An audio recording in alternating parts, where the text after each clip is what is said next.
قرآن مجید فرقان حمید نے نا جو نبی اور امتی کا تعلق بیان کیا ہے وہ یہ ہے کہ النبی اولیٰ بالمؤمنین من انفسہم، فرمایا یہ نبی تو مومنوں کی جانوں سے بھی زیادہ ان کے مالک ہیں اور یہ تو ان کی جانوں سے بھی زیادہ ان کے قریب ہیں۔ یہ رشتہ ہے نبی پاک، یہ جو حضور سے ہم پیار کرتے ہیں نا، اور یہ جو نبی پاک سے ہمیں محبت کرنی چاہیے، یہ صرف شرعی ضرورت نہیں، شرعی ضرورت تو ہے ہی نا، کہ حضور نے فرمایا تم اتنی دیر تک مومن نہیں بنو گے جتنی دیر تک ہر چیز سے بڑھ کر مجھ سے پیار نہ کرو۔ یہ شرعی ضرورت تو ہے ہی، لیکن نبی پاک سے محبت کرنا یہ ہماری عقلی ضرورت بھی ہے، یہ ہمارے شعور کی ضرورت بھی ہے۔ اگر آپ فہم کی دنیا میں جائیں گے، عقل و دانش کی دنیا میں جائیں گے، تو پھر بھی آپ کی عقل کہے گی کہ محبت مدینے والے رسول سے ہی کرنی چاہیے۔ اور یارو ماں باپ سے پیار کرتے ہیں، انہوں نے احسان بڑے کیے، اولاد سے پیار کرتے ہیں، پیاری بڑی لگتی ہے، بہن بھائیوں سے پیار کرتے ہیں، رشتہ قریبی ہے۔ یہ ساری محبتیں ہم کرتے ہیں کیوں؟ کہ ان میں اخلاص ہے، ان میں خلوص ہے، یہ غیر نہیں، یہ ہمارے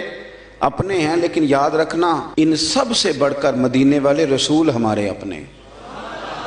کیوں؟ اس لیے کہ بہن بھائی کبھی کبھی اخلاص چھوڑ بھی جاتے ہیں، کبھی کبھی مفاد پرست ہو جاتے ہیں، کبھی کبھی ایسا ہوتا ہے کہ ماں باپ بھی ایسا رویہ اختیار کرتے ہیں کہ جس سے لگتا ہے کہ انہیں بھی تھوڑی جیب سے دلچسپی ہو گئی، الا ماشاءاللہ سارے نہیں۔ اور بیوی بچوں کے بارے میں تو قرآن فرما چکا ہے، قرآن نے کہہ دیا بیوی بچوں کے بارے میں کہ یہ تو بعض اوقات تمہارے دشمن ہو جاتے ہیں، یہ تو کئی دفعہ تم سے وہ کام کراتے ہیں جو تمہیں رب رسول سے دور لے جائیں، قرآن مجید نے فرما دیا۔ او میرے بھائی، جتنے اپنے کہلانے والے ہیں یہ کبھی نہ کبھی کچھ ایسا کر دیتے ہیں کہ جو اپنوں والا نہیں ہوتا۔ ایک ذات ہے مدینے والے محبوب کی، ایک ذات ہے تیرے اور میرے رسول کی کہ جنہوں نے کرم ہی فرمایا ہے، جنہوں نے فضل ہی فرمایا ہے، جنہوں نے رحمت ہی فرمائی۔ اور نبی پاک صلی اللہ تعالی علیہ وسلم فرمانے لگے میرے غلاموں سنو، میری اور تمہاری مثال تو گویا اس طرح ہے کہ جس طرح کسی آدمی نے آگ جلائی تھی تو پتنگے اس میں گرنے لگے تھے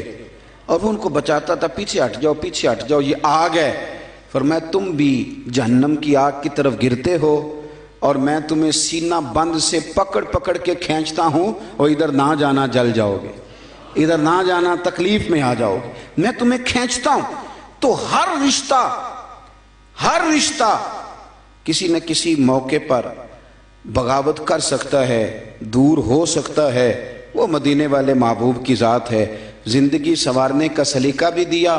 سارے قبر میں چھوڑ کے آ گئے اور جب آنکھ کھلی تو جلوہ والدہا نگاہوں کے سامنے موجود تھا۔ یہ صرف ذات مصطفیٰ ہے، صرف ذات مصطفیٰ ہے، فقط یہ حضور کی ذات والا صفات ہے کہ میرے بھائی میزان عمل پہ گئے تو مدینے والے وہاں بھی موجود،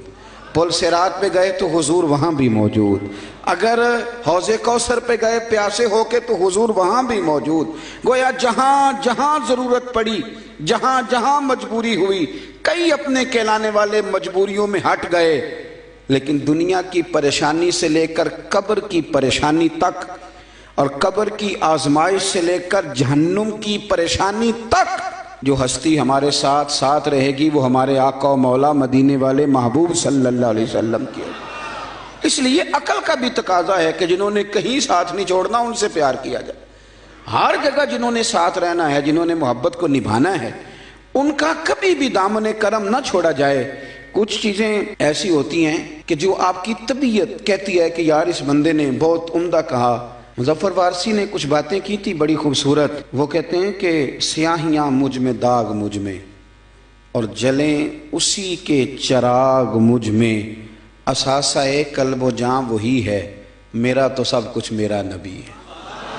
اب کبھی آپ الفاظ کے بام و در پہ نہ جائیں، آپ چاشنی دیکھیں حروف کی کس طرح کی ہے۔ پھر وہ کہنے لگے کہ میرے گناہوں پہ اس کا پردہ، وہ میرا امروز میرا فردہ، شعور بھی اسی کا وضع کردہ، وہ میرا ایمان میرا تیقن، وہ میرا پیمانہ تمدن۔ کیا انداز ہے بات کرنے کا۔ کہنے لگے وہ میرا معیار زندگی ہے کیونکہ میرا تو سب کچھ میرا نبی ہے۔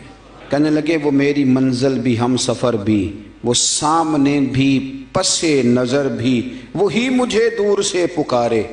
اور اسی کی پرچھائیاں روح پر بھی وہ رنگ میرا، وہ میری خوشبو، میں اس کی مٹھی کا ایک جگنوں، اور یارو وہ میرے اندر کی روشنی ہے، میرا تو سب کچھ میرا نبی ہے،